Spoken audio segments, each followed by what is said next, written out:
வேதமே வெளிச்சம், என் பாதிக்கு அது தீபம். வேதமே வெளிச்சம், என் பாதிக்கு அது தீபம். அது காட்டும் பாதையில் நித்தமும் நடந்திடுவேன்.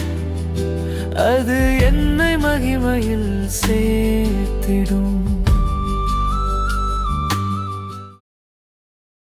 இயேசு கிறிஸ்துவின் நாமத்தினாலே இந்த மாலை நேரத்திலே உங்களை அன்போடு விட வாழ்த்துகிறேன்.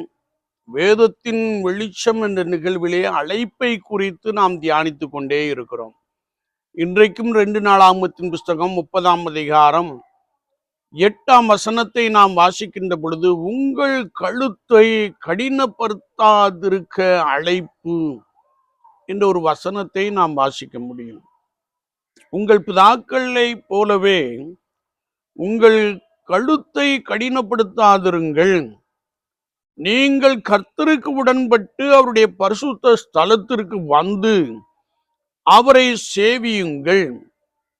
நீங்கள் உங்கள் பொல்லாத வழிகளை விட்டு திரும்பி கற்பனைகளையும் கட்டளைகளையும் கை கொள்ளுங்கள். தீர்க்கதரிசிகளை கொண்டும் ஞான திருஷ்டிக்காரரை கொண்டும் இஸ்ரவேலுக்கும் யூதாவுக்கும் திடசாட்சியாய் எச்சரித்தும் அவர்கள் செவிகொடாமல் கர்த்தரை விசுவாசியாமல் தங்கள் கழுத்தை கடினப்படுத்தினார்கள் என்ற ஒரு வசனத்தை நாம் இங்கே வாசிக்க முடியும். என்னை கேட்டுக்கொண்டிருக்கிற என் அன்பு சகோதரனே சகோதரியே, இன்றைக்கும் கர்த்தருடைய ஜனங்கள் தங்கள் கழுத்தை கடினப்படுத்துவதை நாம் மிக தெளிவாக அறிந்திருக்க முடியும். அநேக இடங்களுக்கு சென்று உபதேசத்தை கேட்டாலும், கர்த்தருடைய சபையிலே கர்த்தருடைய வசனங்களை கேட்டாலும் அந்த வார்த்தைகளுக்கு செவிகொடாதபடிக்கு பாரம்பரிய கட்டினாலே தங்கள் கழுத்தை கடினப்படுத்துகிற அநேகரை நாம் பார்க்க முடியும். எல்லாரும் அல்ல. ஆண்டவர் சில பரிசுத்தவான்களை வைத்திருக்கிறார், அபிஷேகிக்கப்பட்ட ஜனங்களை வைத்திருக்கிறார். ஆனால் யாரெல்லாம் இந்த பாரம்பரியத்திலே ஊறி போய் கிடக்கிறார்களோ அவர்கள் தங்கள் பிதாக்களை போல கழுத்தை கடினப்படுத்துகின்ற அனுபவத்தை நாம் பார்க்க முடியும். இவர்கள் ஒருவேளை ஆண்டவருடைய வார்த்தைக்கு உடன்படாமல், ஜீவ வார்த்தைக்கு உடன்படாமல், அவருடைய பரிசுத்த ஸ்தலத்திற்கு வந்து அவரை சேவியாமலும் இருக்கிறார்கள். அநேக விஷயம் நாம் கேட்டிருப்போம். ஆலயத்திற்கு அருகில் உள்ளவர்கள் ஆலயத்திற்கு மாலை ஆராதனைக்கு வாருங்கள் வாருங்கள் வாருங்கள் என்ற அழைப்பை பெற்றிருப்போம். ஆனால் அழைக்கப்பட்டிருந்தும் வராமல் கர்த்தருடைய ஆலயத்திற்கு வந்து அவரை சேவியாமல் கடினப்படுத்துகிறார், கழுத்தை கடினப்படுத்துகிறார் அநேகரை நாம் பார்க்க முடியும்.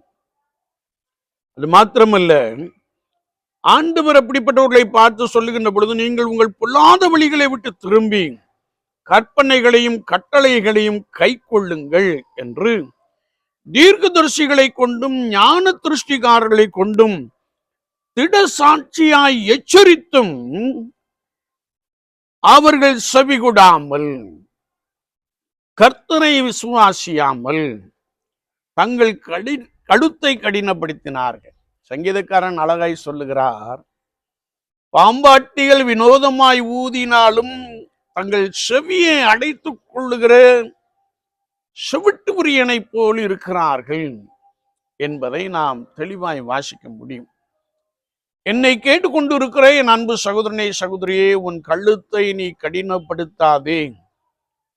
அது மாறாக நீ ஆண்டவருடைய வார்த்தைக்கு உடன்பட்டு கர்த்தருடைய சமூகத்திலே வந்து காத்திருக்க வேண்டும். அது மாத்திரமல்ல, அவரை பணிந்து கொள்ள வேண்டும் என்பதை குறித்து வேத வாக்கியம் மிக தெளிவாக கற்றுக் கொடுக்கிறது. கர்த்தருடைய ஜனங்கள், கர்த்தரால் ரட்சிப்பை பெற்றவர்கள், அதற்கென்றே அழைப்பை பெற்றிருக்கிறார்கள் என்பதை நாம் ஒருபோதும் மறந்துவிட வேண்டாம். எத்தனை விசை கர்த்தருடைய வார்த்தைகளை கேட்டுக்கொண்டிருக்கிறோம். இன்னும் கடினப்படுத்துவோமே என்றால் ஒருவேளை ஆண்டவருடைய கோபம் நம்மில் இருக்கும் என்பதை இந்த பகுதியிலே நான் தெளிவாய் அறிந்து கொள்ள முடியும்.